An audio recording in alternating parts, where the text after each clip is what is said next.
तो hello guys, episode शुरू करने से पहले मैं आपको यहाँ पर एक जरूरी बात बताना चाहता हूँ। पिछले 2 एपिसोड में आप लोगों ने एक एंजल को देखा होगा जिसका नाम हम लोग बार बार माइकल कहकर पुकार रहे थे, मगर उसका असल नाम मिकाल है और अब से मैं उसे इसी नाम से ही पुकारूंगा और इस पर मैं एक स्पेशल वीडियो भी बनाने वाला हूँ जो कि कुछ दिन के बाद मैं अपलोड करूंगा। तो चलिए शुरू करते हैं आज के एपिसोड को।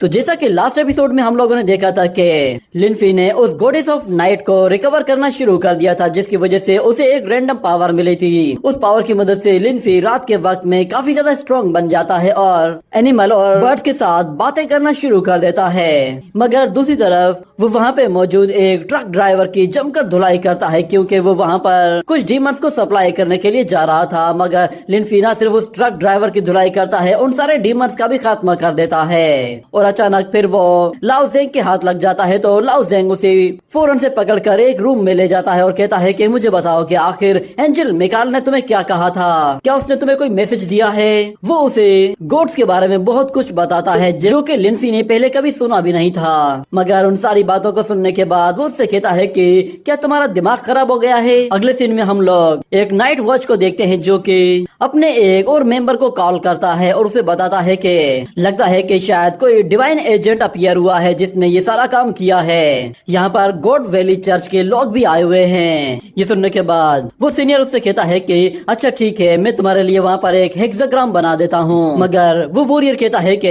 हमें जल्दी तैयार होना होगा क्योंकि वो यहीं कहीं आसपास है और हमें उसे जल्द से जल्द ढूंढना है। और इस तरफ हम देखते हैं कि लिनफी लाओ ज़ेंग से कह रहा होता है कि अब थोड़ा सा सीरियस हो जाओ, मुझे ये बताओ कि आखिर तुम लोग मुझे अपनी टीम में क्यों शामिल करना चाहते हो। तो लाओ ज़ेंग उसे बताता है कि जब से वो फॉग अपीयर हुई है उसके बाद से एक बच्चे का जन्म हुआ है जिसके अंदर बहुत ही एक्स्ट्रा ऑर्डिनरी पावर्स थी। जिसके बाद वो उसे 6 रियलम के बारे में बताता है कि हम लोग फॉरबिडन रून को 6 डिवाइन रियलम्स में डिवाइड करते हैं। वो उसे समझाने के लिए कहता है कि यूँ समझ लो कि फिलहाल तुम ज़ेन जिंग हो। मगर दूसरी तरफ लिनफी वो 6 रियलम के बारे में सुनते ही सोच में पड़ जाता है और वो कहता है कि जरा एक मिनट, मैंने उस असाइलम ऑफ गॉड के अंदर ही 6 रूम्स देखे हैं और उनके 6 रूम्स में अलग अलग साइंस बने हुए हैं। और इस तरफ लाओ ज़ेंग कहता है कि जो कुछ भी तुमने देखा था वो कोई फेक सीन नहीं था। असल में एंजल मिकाल ने तुम्हें अपना एजेंट चुना है और उसने अपनी एबिलिटी डायरेक्टली तुम्हारी बॉडी के अंदर डाल दी है, जिसकी वजह से तुमने बहुत सारे डीमंस को मार दिया था। मगर लिनफी कहता है कि एंजल मिकाल ने मुझे किस काम के लिए चुना है। तो ज़ेंग कहता है कि क्या तुम्हें नहीं मालूम।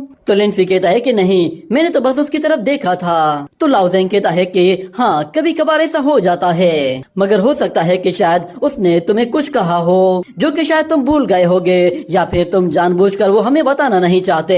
ये सुनते ही लिनफी कहता है कि मैं भला तुमसे क्यों झूठ बोलूंगा, और जरा तुम अपने बारे में बताओ कि तुम कौन हो। तुम इतनी आसानी के साथ किसी डीमन को कैसे मार सकते हो, क्योंकि एक नॉर्मल ह्यूमन के मुकाबले में तो वो डीमन बहुत ही ज्यादा ताकतवर हैं। मगर जाओ कहता है कि क्या तुम ये समझ रहे हो कि हम लोग भी तुम्हारी तरह हैं। इस दुनिया में सिर्फ कुछ ही गॉड एजेंट्स हैं और तुम उन्हें अपनी फिंगर्स पर गिन सकते हो। और जहाँ तक मेरी बात है तो तुम मुझे भूल जाओ, क्योंकि मैं एक नॉर्मल सा ह्यूमन हूँ। मैंने खुद को वेस्टर्न स्पेशल फोर्स में शामिल किया हुआ है। हम लोग असल में इन इम्प्रिजनमेंट पावर को यूज करते हैं जिससे हम लोग एयर स्पेस को लॉक करते हैं। ये कहने के बाद वो उसे एक ब्रीफकेस खोलकर दिखाता है जिसके अंदर वो रेड एरे क्रिएट करने वाला एक स्पेल पड़ा हुआ होता है। और ज़ेंग बताता है कि इसके जरिए हम लोग एक छोटे से एरिया को पूरी तरह से लॉक कर देते हैं। ये देखकर लिनफी कहता है कि इसका मतलब ये है कि फिर तुम भी एक एजेंट हो। मगर जाओ कहता है कि मेरे ख्याल से तुम्हें जरा कम बात करनी चाहिए और मेरी बात को ज्यादा सुनना चाहिए। तो लिनफी कहता है कि ऐसी ही बात है तो फिर ठीक है, मुझे काफी देर हो गई है, अब मुझे घर जाना चाहिए। मगर जाओ कहता है कि अरे जरा एक मिनट रुको तो सही, मैंने तुम्हें जो कुछ भी बताया है उसके बारे में तुम क्या कहते हो। ये सुनते ही लिनफी वहाँ पे मौजूद एक बटन को दबाता है जिसकी वजह से वो बेड अपने आप ही ऊपर नीचे होना शुरू हो जाता है। मगर अगले ही दिन वो उसके स्कूल भी पहुँच जाता है और फिर उससे कहता है कि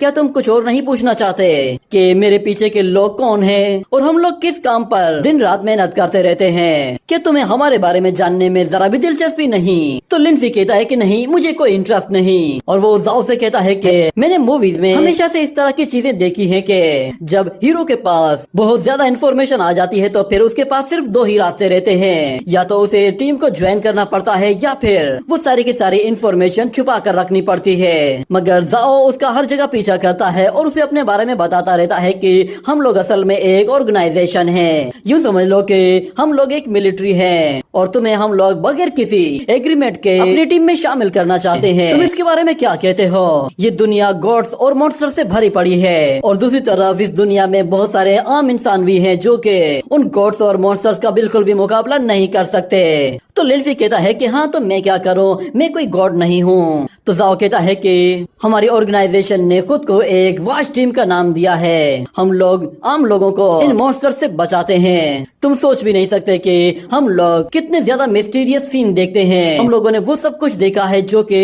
एक आम आदमी तो इमेजिन भी नहीं कर सकता। ये सारे के सारे मॉन्स्टर्स दिन ब दिन और भी ज्यादा खतरनाक होते जा रहे हैं और फ्यूचर में हो सकता है कि शायद इस प्लेनेट पर एलियंस आकर अटैक करें। मैं तुमसे किसी तरह का कोई झूठ नहीं कहना चाहता। अगर सच में वॉच टीम ना होती तो शायद आज मैं तुम्हारे साथ यहाँ पर बैठकर ये गेम ना खेल रहा होता। और सिर्फ वहाँ पे खड़ी भी उस लड़की की तरफ देखो, वो इतनी आसानी से वहाँ से खरीदारी कर रही है। ये सिर्फ और सिर्फ वॉच टीम की वजह से ही हो रहा है क्योंकि हम लोग रात के अंधेरे में सारे के सारे एविल मॉन्स्टर्स को एलिमिनेट कर देते हैं, जिसकी वजह से यहाँ पे हर वक्त पीस मेंटेन रहता है। और मैं भी उस टीम का एक हिस्सा हूँ। मेरा टीम में नंबर है 136, इसीलिए मैं तुम्हें भी इन्वाइट कर रहा हूँ। तुम मिकाल के एजेंट हो, इसीलिए तुम्हें हमारी टीम का हिस्सा बनना चाहिए क्योंकि तुम बिल्कुल यंग हो और तुम इस पूरी दुनिया को बचाकर एक हीरो बन सकते हो। ये सुनने के बाद लिंफी थोड़ा सा जोश में आ जाता है, मगर फिर वो कहता है कि सॉरी दोस्त, मैं तुम्हारी इतनी अच्छी ऑफर को ठुकरा रहा हूँ। इसकी वजह यह है कि मेरे पीछे बहुत सारे लोग हैं जो कि मेरी परवाह करते हैं, खास तौर पर मेरी आंट जो कि पिछले 10 साल से मेरी केयर कर रही हैं। उन्होंने बहुत ज्यादा मेहनत की है और मुझे पाल पोस कर बड़ा किया है। और मेरा एक भाई भी है जो कि हर वक्त मेरी फिक्र में लगा रहता है और मेरे पास एक छोटा सा प्यारा पपी भी है और मुझे इसके बारे में भी सोचना होता है। ये सब के सब मिलकर मेरी एक फैमिली बनते हैं। मेरी आंटी वो कई घंटे काम करती हैं और पिछले कई सालों से वो लगातार मेहनत कर रही है, जिसकी वजह से उनकी कंडीशन दिन ब दिन खराब होती जा रही है। मुझे उन लोगों की केयर करनी है, इसीलिए मैं इस दुनिया को बचाने के मिशन में तुम्हारा साथ नहीं दे सकता। मैं बस अपने घर को प्रोटेक्ट करना चाहता हूँ क्योंकि ये छोटा सा घर ही मेरी पूरी दुनिया है। और फिर अगले सीन में हमें दिखाया जाता है कि वो गॉड ऑफ अजाइलम से गोडेस ऑफ नाइट को बाहर लेकर आता है, मगर बाहर की रोशनी बहुत ज्यादा तेज होती है, जिसकी वजह से लिंफी उसे एक सनग्लास देता है तो उस गोडेस को काफी अच्छा फील होता है। इस तरह वो और भी ज्यादा तेजी से रिकवर करने लगती है। और दूसरी तरफ हमें दिखाया जाता है लाओ जेंग को। उसे एक ऑर्डर दिया जाता है कि उस लड़के को किसी तरह भी मनाकर वापस लेकर आओ। और इस तरफ हमें उस इविल एजेंट को दिखाया जाता है। उसके सामने बहुत सारे डिमोनिक हैंड्स होते हैं, मगर वो अचानक कोई एक चीज निकाल कर उन डीमंस में से किसी एक की तरफ फेंकता है तो वो डीमन उसे खा लेता है और खाते साथ ही उसकी बॉडी काफी तेजी के साथ इवॉल्व होना शुरू हो जाती है। और देखते ही देखते उसे छोटे से डीमन के अंदर से एक बहुत बड़ा डीमन बाहर निकल आता है जो कि काफी खतरनाक होता है। ये देखते ही वो गॉड एजेंट और भी बहुत सारे वैसे ही मीट पीस थ्रो करता है, जिसकी वजह से वहाँ पे मौजूद जितने भी डीमंस होते हैं वो सारे के सारे इवॉल्व हो जाते हैं। और इस तरफ हमें दिखाया जाता है कि लिंफी अपने घर वापस आ जाता है और कहता है कि मैं वापस आ गया, मगर वो देखता है कि कोई भी उसे जवाब नहीं दे रहा, बल्कि आंट कह रही है कि ये डिश तो सच में बहुत ही ज्यादा डिलीशियस है। मिस्टर जाओ की कुकिंग तो सच में लाजवाब है। तो जाओ का सुनते ही लिंफी हैरान हो जाता है और कहता है कि ये घर में कैसे आया। वो देखता है कि जाओ तो किचन में कुकिंग कर रहा है। वो उसे फौरन से पकड़कर अपने रूम में ले आता है और कहता है कि तुम्हें मेरे घर के बारे में कैसे पता चला और तुम यहाँ पे क्या करने आए हो। ये कहने के बाद वो दरवाजे को नॉक करता है। उसके बाहर खड़ा हुआ उसका भाई और उसकी आंट कहते हैं कि हम लोग जा रहे हैं, वैसे भी हमें काफी नींद आ रही है। और इस तरफ जाओ लिंफी से कहता है कि तुम्हारे लिए ये आखिरी ऑफर है, या तो हमारी टीम को ज्वाइन करो और ये पैसे रखो अपने पास, या फिर मैं तुम्हें यहीं के यहीं खत्म कर दूंगा। ये सुनकर लिंफी बिल्कुल हैरान सा हो जाता है और कुछ देर तक जाओ को घूर कर देखता रहता है, मगर फिर जाओ हंसना शुरू करता है और कहता है कि अरे मजाक कर रहा था प्यारे, तुम तो डर ही गए। वो उसे अपना एक छोटा सा कॉइन दिखाता है जो कि जाओ ने उसके कपड़ों में डाल दिया था। वो असल में एक तरह का लोकेटर है। और फिर जाओ से कहता है कि अगर तुम वाकई में ये फैसला कर चुके हो कि तुम हमारी टीम को ज्वाइन नहीं करोगे तो फिर तुम्हारे लिए बेहतर यही है कि तुम हमारे काम से जरा दूर रहा करो, क्योंकि तुम एक एजेंट ऑफ गॉड हो। तो इसका मतलब ये है कि बहुत सारे लोग तुम्हें ढूंढ रहे होंगे, खास तौर पर एंशिएंट गॉड चर्च के लोग। वो तुम्हें हर हाल में अपने साथ मिलाना चाहेंगे, मगर मैं तुम्हें बता दूं कि ये सारे डीमंस एंशिएंट चर्च गॉड के लोग ही भेज रहे हैं। मेरी मानो तो तुम फिलहाल के लिए खामोश होकर बैठ जाओ, वरना वो लोग तुम्हें अपने साथ ले जाएंगे। और मैं तुम्हें बता दूं कि वो तुम्हें किसी तरह से भी प्यार से नहीं समझाएंगे जैसे मैं समझा रहा हूँ। वो तुम्हें मेंटली टॉर्चर करेंगे ताकि तुम हमेशा के लिए उनके साथ रहो। अगर तुम्हें मेरी बात पे यकीन नहीं है तो फिर तुम खुद एक मर्तबा वहाँ जाकर देख लेना। और वैसे भी तुम बिल्कुल सेम टू सेम मेरे ही जैसे हो। मैं जब छोटा था तो उस वक्त मेरे फादर की डेथ हो गई थी और मुझे पाल पोस कर बड़ा करने के लिए मेरी मदर को डबल जॉब्स करनी पड़ रही थी। तब जाकर उन्होंने मुझे पाल पोस कर बड़ा किया, मगर मैं हमेशा से वहीं पे ही पड़ा रहना नहीं चाहता था। इसीलिए मैंने फौरन से भागकर आर्मी को ज्वाइन कर लिया ताकि मैं अपना ड्रीम पूरा कर सकूं। मगर मैं एक दिन आर्मी को छोड़कर भी फौरन से भाग आया और नाइट वॉच को ज्वाइन कर लिया। मगर तुम बिल्कुल डिफरेंट हो, तुम्हारी सोच भी बिल्कुल क्लियर है और मैं जानता हूँ कि तुम्हारे भी अपने कुछ ड्रीम्स हैं जिन्हें तुम पूरा करना चाहते हो और तुम्हारे पास पूरा राइट है। तुम अपने ड्रीम्स के बारे में सोचो।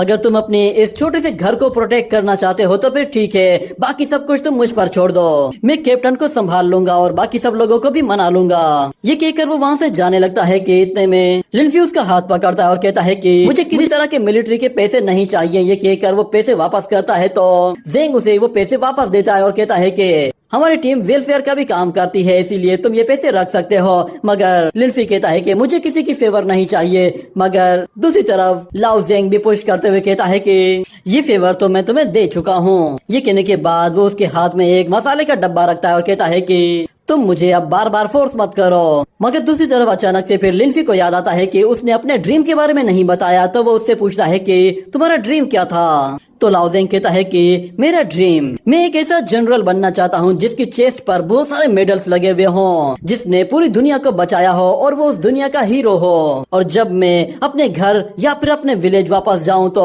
लोग मुझे देखकर बहुत ज्यादा प्राउड फील करें और मेरी मदर वो मुझे देखे तो उसकी नजर में मेरी वैल्यू और भी ज्यादा बढ़ जाए और मैं उनके लिए एक प्राउड बनना चाहता हूँ। ये कहने के बाद वो वहाँ से जैसे ही जा रहा होता है तो लिनफी कहता है कि तुम अपना ये सिक्का भूल गए। तो लाओजेंग कहता है कि अरे हाँ, ये तो मेरी जान है, मैं इसे कैसे भूल गया।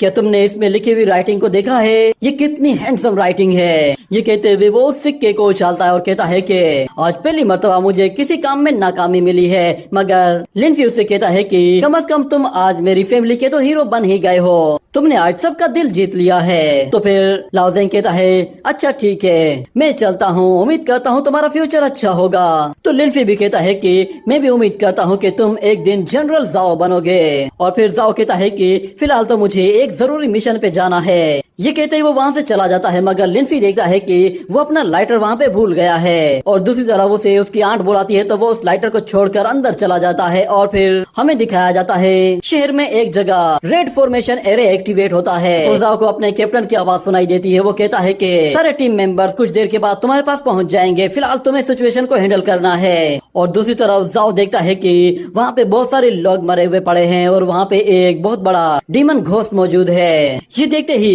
शाओनान कहता है कि जाओ फौरन से वहाँ से भागो, तुम उसे नहीं हरा सकते। मगर जाओ वहीं पे ही रुक जाता है और उसे लड़ने का डिसाइड करता है। जिसके बाद शाओनान कहता है कि तुम उसे नहीं हरा सकते, ना ही तुम उसे यहाँ पे ज्यादा देर तक ट्रैप करके रख सकते हो। ये मॉन्स्टर इस टाउन को पूरी तरह से बर्बाद करके रख देगा।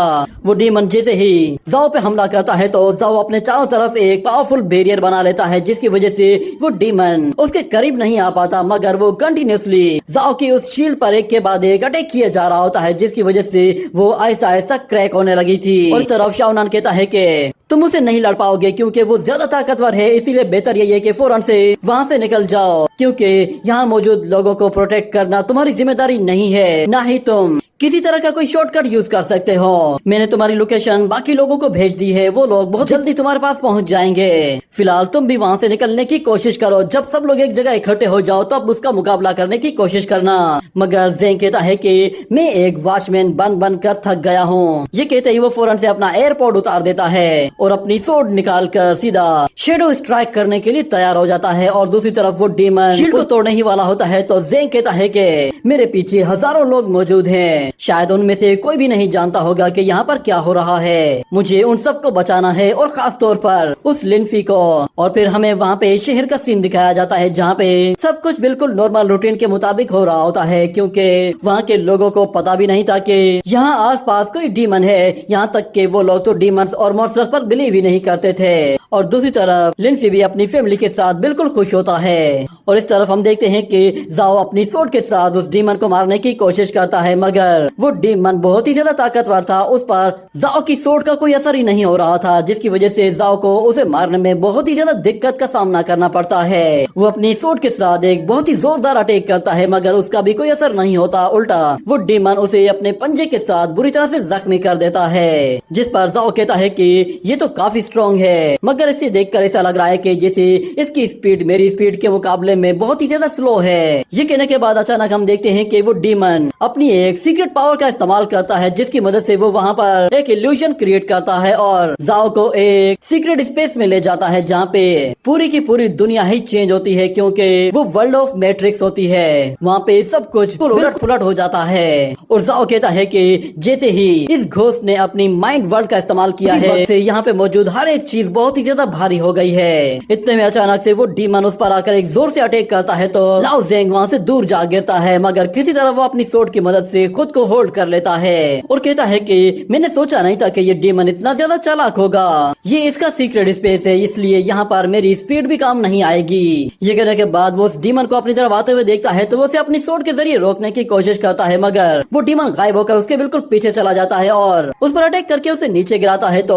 लाओ जेंग फिर से उस पर हमला करने के लिए जाता है और उसके अटैक को डॉज करते हुए फौरन से उसके बिल्कुल सिर के ऊपर चला जाता है और अपनी सोड के साथ जैसे ही अटैक करता है, तो वो डीमन आसानी से उस अटैक को ब्लॉक कर लेता है और उस पर पलटवार करता है, जिससे जाओ बचते हुए यहाँ वहाँ भागना शुरू करता है और उस पर एक के बाद एक अटैक करने की कोशिश करता है और उस डीमन से कहता है कि चलो अब इस खेल को खत्म करने का वक्त आ गया है, मैं तुम्हारे साथ अब पूरा दिन नहीं खेल सकता। ये कहने के बाद अचानक से वो डीमन भी बहुत ज्यादा गुस्से में आ जाता है और इस तरफ जाओ हवा में ऊपर जाते ही उस पर एक बहुत ही जोर से हमला करता है, मगर हम देखते हैं कि अचानक से वो डीमन उसके बिल्कुल सामने आ जाता है और उसे एक जोर से पंच दे मारता है, जिसकी वजह से लाओ जेंग बहुत ही बुरी तरह से इंजर्ड हो जाता है। ऐसा लग रहा था कि जैसे उस पंच की वजह से उसके सीने की हड्डियां तक टूट गई हैं और इस अटैक की वजह से उसकी हालत इतनी ज्यादा खराब हो जाती है कि वो दोबारा लड़ने के काबिल ही नहीं रहता और वो कहता है कि अगर ये सब कुछ जैसे ही चलता रहा तो मैं यहाँ से जिंदा वापस नहीं जा पाऊंगा। ये कहने के बाद वो डीमन उसे एक और आकर पंच मारता है और इस तरफ हम देखते हैं कि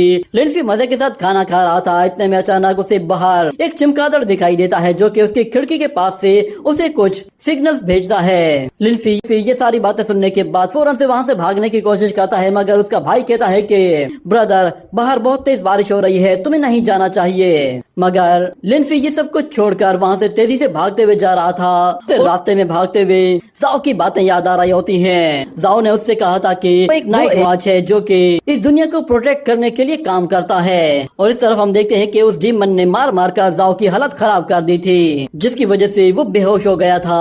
और हम देखते हैं कि वो डीमन उसे दोनों टांगों से पकड़कर चीरने वाला था, मगर अचानक लाओ जेंग को होश आता है और तो वो फौरन से अपनी सोड उठाकर उस डीमन के पैरों पर हमला करता है, जिसकी वजह से वो डीमन उसे उठाकर दूर फेंक देता है और एक बहुत बड़ा पत्थर उठाता है और उसके सिर पे मारने ही वाला होता है कि अचानक लाओ जेंग कहता है कि फाइनली वो दिन आ ही गया कि जब मुझे इस पावर को यूज करने का मौका मिलेगा।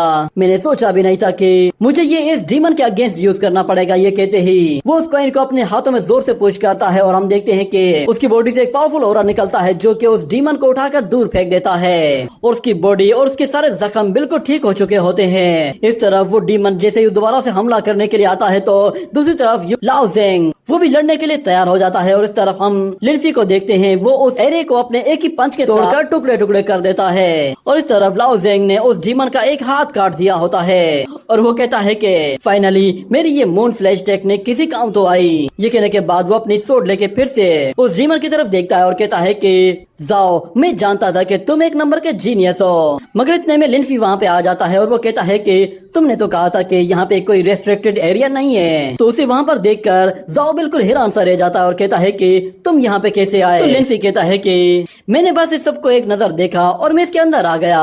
ये सुनने के बाद जाओ भी उसे गौर गौर से देखने लगता है और वो कहता है कि ये लड़का भी मेरी तरह ही बातें छुपाना जानता है। और दूसरी तरफ वो डीमन बिल्कुल पागल हो चुका होता है क्योंकि उसका एक हाथ कट गया था, जिसकी वजह से वो और भी ज्यादा भड़क गया था। तो जाओ उसे अपनी तरफ आता हुआ देखता है तो वो अपनी स्वॉर्ड निकालता है और लिंसी से कहता है कि तुम यहाँ पे खड़े होकर देखो। तो लिंसी कहता है कि वो किस लिए?